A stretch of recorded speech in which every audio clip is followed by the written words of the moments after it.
Good evening, girls and guys. Today in investment management,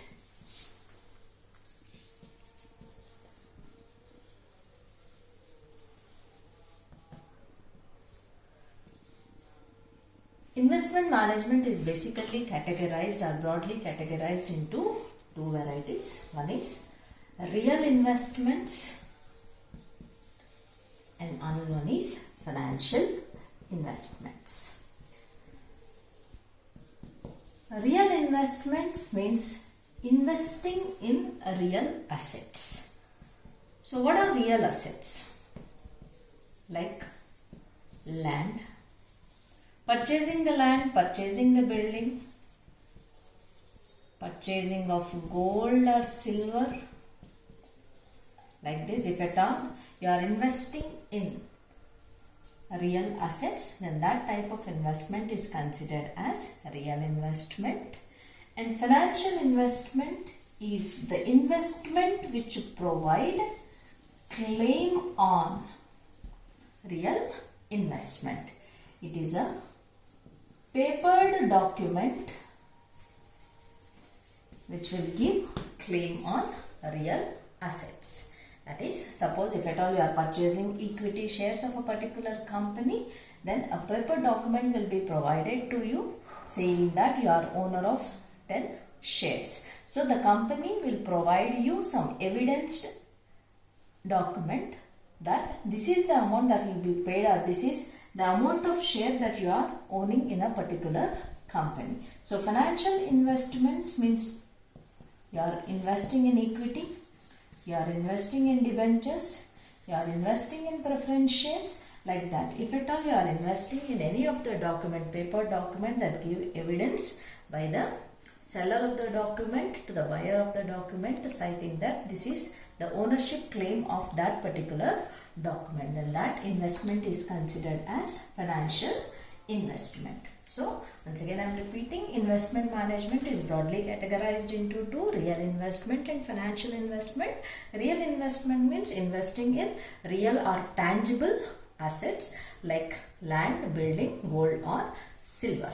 Whereas financial investment is a paper document which will give claim on this real assets, is considered as financial investment, and it is purely financial in nature. Your investment in equity, debt and preference will be considered as financial investment.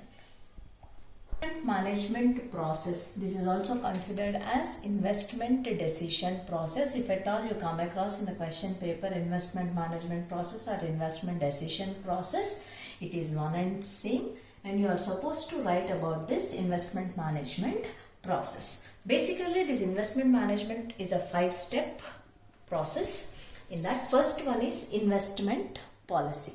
So we need to know the investment policy. You need to make a prioritize your investment fund. Means first of all you need to know where you need to invest, whether you want to go for any banking investment like fixed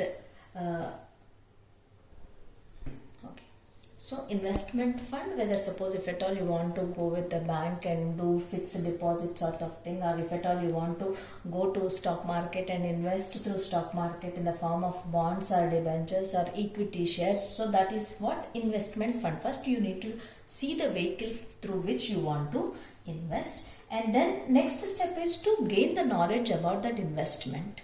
Means what is the risk involved in that and how much return you are going to get out of that, and what are the other factors that are going to influence that. So you need to have a sound knowledge about your investment fund.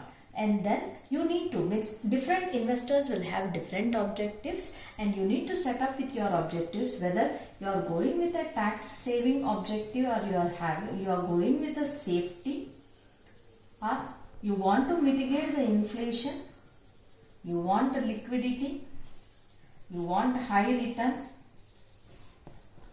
or you want less risk involved in that. Like that you need to plot out your objectives. So that is how we will make one investment policy, by making use of investment fund knowledge and objectives. When once you are familiar with your investment policy, then the next step is we need to analyze. So analysis indicates basically economic analysis, Suppose if at all you have selected stock market, then how our economy is doing. So we need to check the economy analysis. Then we need to do the industry analysis of the stock where you want to invest, and the company analysis of that stock. Whether if economy is flourishing, ultimately the industries will flourish. If industries flourish, the companies will flourish, and if the company will flourish, your stock will show some potential return in the coming future. So that is what you are supposed to know in the analysis. This is also considered as fundamental analysis or EIC analysis. So besides, you have to do technical analysis along with this. So when you select any particular fund, so you need to do economic analysis, industry analysis, company analysis and technical analysis related to that fund. And once we are done with our analysis part, then we need to go for valuation. Valuation means first intrinsic value calculation. Intrinsic value calculation is nothing but knowing the true value of your investing fund. So what is the value, exact value? It's means based upon certain valuation techniques. We'll use the valuation techniques and we'll say that this is the true value of the share. So comparing the true value with the market value, then you can come to know whether it is undervalued or overvalued. Based upon that, we'll make a decision. So in valuation or through valuation, we are going to make a decision whether to invest or not. And also knowing the future value, we will do another valuation, that is future value. Future value will tell us what is the potential growth or gain that we are going to get in the coming future. For that reason, we will do future value. So till here, yesterday as we have discussed, this is all about the security analysis or the first 3 units which we are going to come across in the coming future.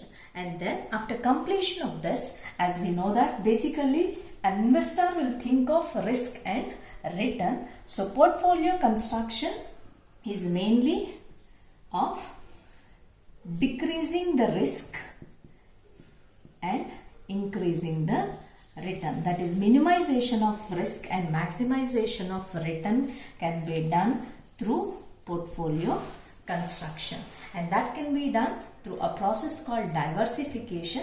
So diversification is nothing but instead of putting all your investment into a single security, so selecting different securities and investing in them, okay, with which you can minimize your risk and maximize your return. That's the process of diversification. And once you come across with the diversification, then you will select the securities which will be suitable for you or according to you, which are going to decrease the risk or increasing the return. We will select those securities for our portfolio construction, and then after selecting the securities for the portfolio, we will go for allocation process. Means all the securities you doesn't want to allocate the equal amount. So we'll allocate different amounts to different securities selected. So for that reason, we'll go for allocation process. So that is how we'll construct our portfolio. When once the portfolio construction is completed, then periodically we need to evaluate the portfolio. So why we need to evaluate the portfolio means in order to appraise our investment or else in order to revise our portfolio. If you feel that your portfolio, whatever you have constructed earlier, is working well, so ultimately you want to improve your more investment into that particular portfolio. If you feel that certain securities are not performing according to your knowledge, so ultimately you want to revise your portfolio. So this is also considered as a review of your portfolio, with which you will be periodically doing either appraisal or revision in order to get more return from your portfolio. So this is all about your investment management process.